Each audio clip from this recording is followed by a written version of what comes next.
Richard, speaking as an old neurophysiologist, I have been obsessed with the concept of consciousness for virtually my entire life. And what you do is you take the existence of consciousness, which is greatly debatable in today's world, but from that, you have an inference to the existence of God. How do you form your concept of consciousness, and how do you make that inference? Yes, let's be clear about the datum first.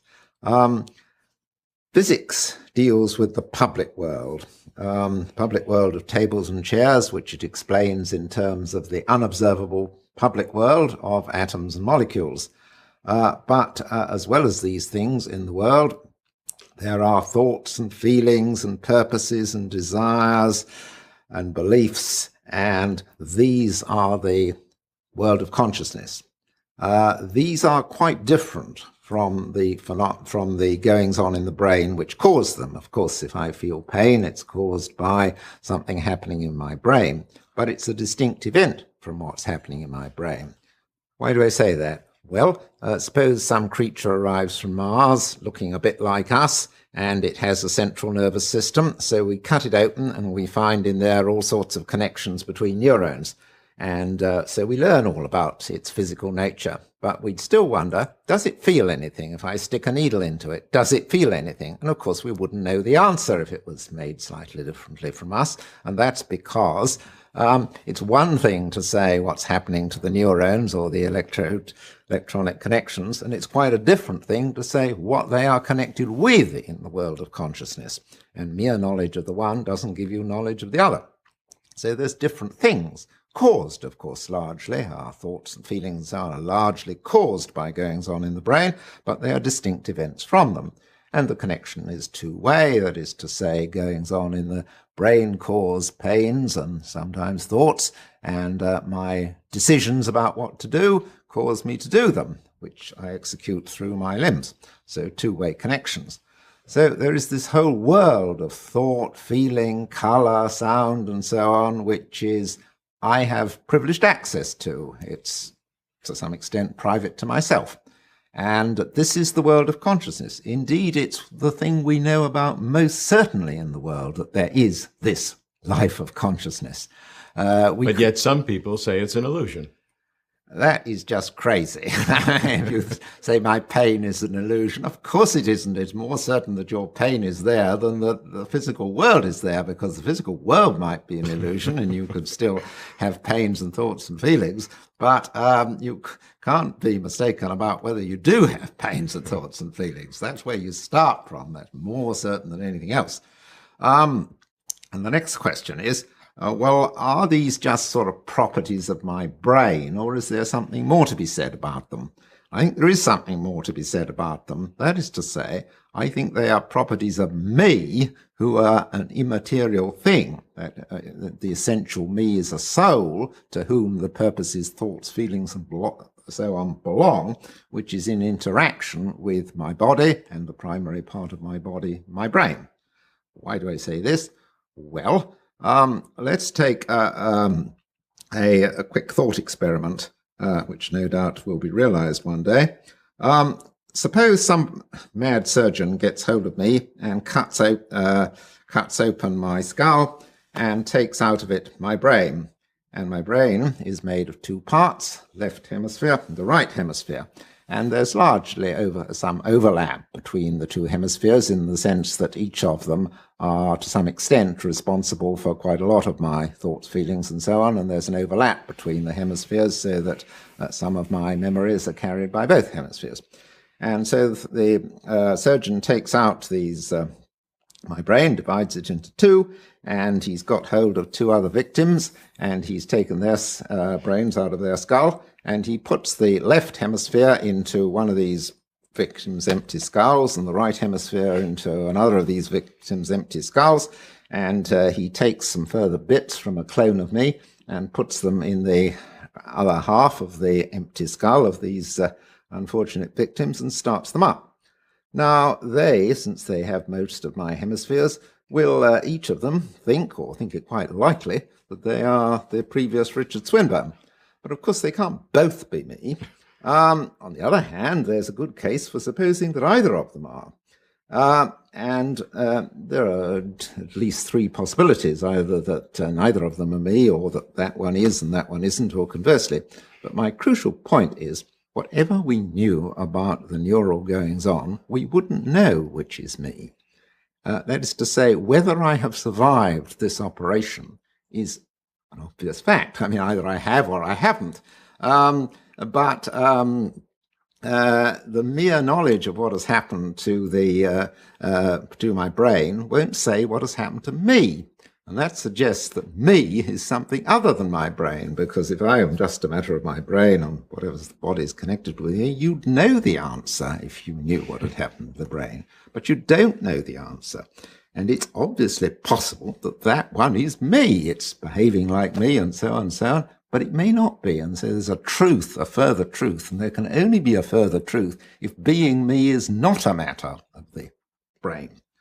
So thoughts and feelings, etc., belong to the me, let's call it my soul, the essential part of me, and it's that that's in interaction with my brain. So the datum from which I'm starting my argument is that there is a life of thought and feeling which belongs to an immaterial soul in connection with the body. And that's in two parts. It's the nature of consciousness itself, and then going to the necessity of an immaterial substance, which is you call a soul. So there are two parts of this, and you have that together now in one fact. Now, how do you go from that to the existence of a supreme being? Well, as in all these arguments, the existence of God, the phenomena is good evidence for the existence of God if it's such as you would expect if there is a God and you wouldn't expect if there isn't a God. If there is a God, his reason for creating us is going to be connected with our mental life. He's interested in creating beings who have purposes, thoughts, intentions, and can interact with each other and with God himself. He has no particular interest in creating robots, so you'd expect this. If there isn't a God, would you expect this? Well, not from, not a priori, and not nearly from all the laws that govern the physical world. It would have to be something extra, because the laws that govern the physical world tell us how energy is exchanged between bodies, how charge is conserved, how one fundamental particle gives rise to another. All these are public and physical things. They're not concerned with the production of consciousness.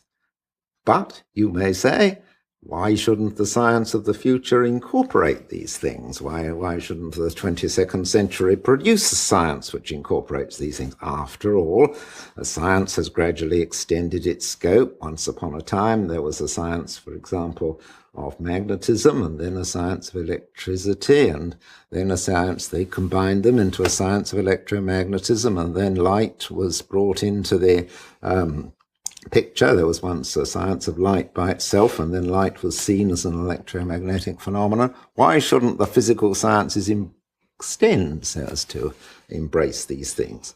Well, I think there's a very good reason why not. If you consider the way science has progressed, and that, let's take the electricity, magnetism, light example, when people first dealt with these phenomena, they thought of, say, light as a bright thing which streamed out from a center, and its feature was being bright.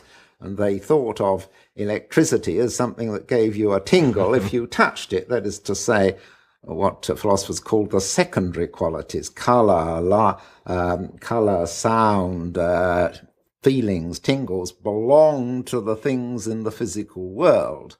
But the way the physical sciences have progressed, have achieved this unification, is by saying that the color, the sound, etc., doesn't belong to the physical things. It belongs to the effect of the physical things on us. That is to say, things aren't really colored. It's just that rays of a certain wavelength impinge on our eyes and produce the color sensation. And likewise with light. Light isn't really bright. It's just that it's wavelength of a certain sort. Light is really an electromagnetic disturbance. Now, what that brings out is that the way the physical sciences have incorporated and have extended is by saying things don't really have these mental characteristics in themselves. They're only the effect of the electromagnetic waves on us. So physics has progressed by saying things aren't the way they appear. They don't really have brightness and sound and so on. All those qualities are just the effect of things on us. And if you say that really light isn't the way it seems, it's an electromagnetic disturbance, and coloured things aren't really coloured, etc., then you can progress. But it's this very progress that makes the last stage of incorporating the conscious life into science rules it out, because you can't incorporate the life of consciousness by ciphering off the consciousness and trying to say it's something else. You've got to deal with it. And the science has succeeded in expanding by denying that consciousness is part of the phenomenon. And therefore its very success suggests it will never incorporate thoughts, feelings, and so on. So the very way science has developed suggests that it can't deal with consciousness, but if there is a God, you would expect it. So that's reason to suppose there's God. Is your argument for God entirely dependent upon that step of creating a soul to explain the consciousness? Or can you go from the consciousness as we've described it directly to God without the necessity of having the soul attached to it? Or yes, cause it and to the way I describe the second part of the argument, that is so.